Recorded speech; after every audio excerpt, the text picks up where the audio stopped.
شیخ الاسلام خواجہ قمرالدین سیالوی رحمتullah علیہ۔ خواجہ صاحب نے پنڈی کے علاقے میں کہیں تشریف لے گئے تھے، اس ایریے میں، تو کسی سید عالم کے پیچھے نماز پڑھی تو کچھ علماء بھی ساتھ تھے۔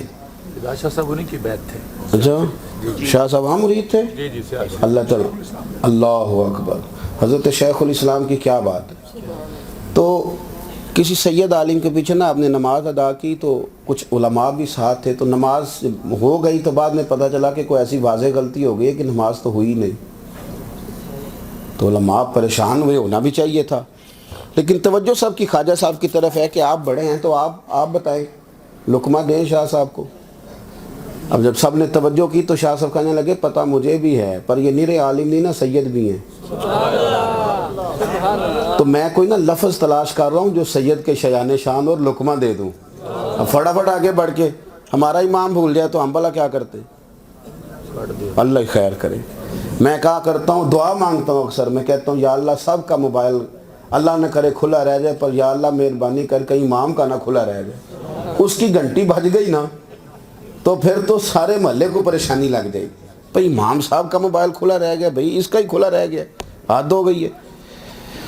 شیخ الاسلام رحمتullah علیہ کہنے لگے ذرا ٹھہر جاؤ، کچھ جملہ ملتا ہے تو آپ میری بات کو سمجھے۔ جنہوں نے مزہ لینا تھا وہ لے کے چلے گئے، نہ ادب کرنا تھا وہ ادب کر کے، باقی تو بحث کر رہے ہیں، باقی تو تفتیش کر رہے ہیں، ابھی پتہ کر رہے ہیں، طے کر رہے ہیں کہ ہم نے ادب کرنا ہے کہ نہیں۔ تو شیخ الاسلام رحمتullah علیہ تھوڑی دیر کے بعد علماء سے کہنے لگے لو بھی لفظ مل گیا ہے، اب میں شاہ جی کو لقمہ دینے لگا ہوں۔ بڑے منطقی تھے، فلسفی تھے، تحفہ شیعہ ان کی کتاب ہے، کبھی پڑھ کے دیکھیں۔ شیخ الاسلام رحمتullah علیہ نے 100 روپیہ جیب سے نکالا اور شاہ جی کے قریب گئے، پہلے نذرانہ پیش کیا، پھر ان کے ہاتھ چومے اور پھر فرمانے لگے شاہ جی یہ لقمہ دیکھنا۔ کہنے لگے شاہ جی آپ نے نماز پڑھائی ہے، مزہ بڑھایا ہے، ذرا یہی نماز ایک دفعہ دوبارہ نہیں پڑھا دیتے، بڑا ہی مزہ آیا ہے، ذرا اس کو دوبارہ نہیں پڑھا دیتے۔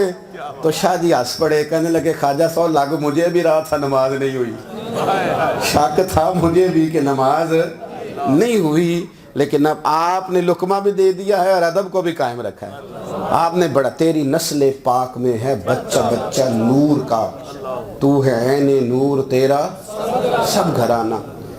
پیار کر اپنے بزرگوں کا نا ادب کریں۔ ادب والا بندہ جو ہوتا ہے نا وہ ذرا سمٹا ہوا ہوتا ہے، وہ کچھ حدود قیود والا ہوتا ہے۔ بے ادب آدمی کہ اگر سادہ ترجمہ کریں گے تو بے حیا بنے گا، اور جب بندہ بے حیا ہو جائے تو اس کی ماں بھی تکلیف میں رہتی ہے، اس کا باپ بھی کہتا ہے کہ میں اس سے سوچ کے بات کرتا ہوں، پتہ نہیں کہاں سے بولے گا، تو کوئی زندگی تو نہ ہوئی۔